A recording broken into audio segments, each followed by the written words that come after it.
The নেভারস window এই Oscar winning short ফিল্মটা আপনার লাইফের দৃষ্টিভঙ্গি চেঞ্জ করে দিতে পারে। এই মুভিতে ইম্পর্টেন্ট রোল প্লে করে দুইটা কাপল, কিছু বাচ্চা এবং একটা উইন্ডো। এর কাহিনী শুরু হয় এক কাপলকে দিয়ে, যার ছোট ছোট তিনটা কিউট বাচ্চা আছে এবং তারা হ্যাপিলি তাদের লাইফ লিড করছে। কিন্তু সাডেনলি একদিন তারা দেখতে পায় তাদের বাসার অপোজিট বিল্ডিং এ এক কাপল তাদের অন্তরঙ্গ মুহূর্ত কাটাচ্ছে।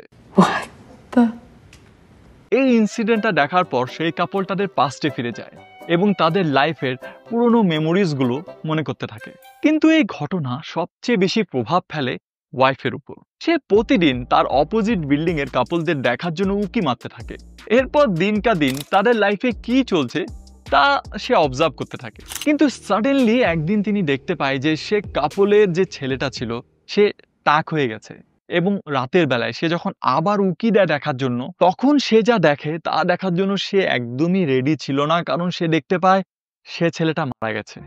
এমন একটা ট্র্যাজেডি তার চোখের সামনে দেখার পর সেই মহিলার মনে হাজারো কোশ্চেন ঘুরতে থাকে। তাই সে ছুটে যায় পাশের বিল্ডিং এর ইয়াং মেয়েটার সঙ্গে দেখা করার জন্য। কিন্তু ইন্টারেস্টিং ব্যাপার হচ্ছে, সে যখন সেই ইয়াং মেয়েটার কাছে যায় তখন সে মহিলাকে বলে বসে, আপনি পাশের বিল্ডিং এ থাকেন না? আমি আর আমার হাজবেন্ড প্রতিদিন আপনাদের ফ্যামিলি অ্যাক্টিভিটিস গুলো দেখতাম, বাচ্চা, ফ্যামিলি টাইম, একটু খুনসুটি, কি নেই আপনাদের, কত সুন্দর সবকিছু। আর এই কথাটা যখন মহিলাটা শুনতে পায় তখন তার মাথায় আসমান ভেঙে পড়ে। মানে বিষয়টা এমন হলো যে এই মহিলা যেমন এই ইয়াং কাপলকে দেখে জেলাস, এই ইয়াং কাপলও সেই মহিলার ফ্যামিলিকে দেখে জেলাস ফিল করতো।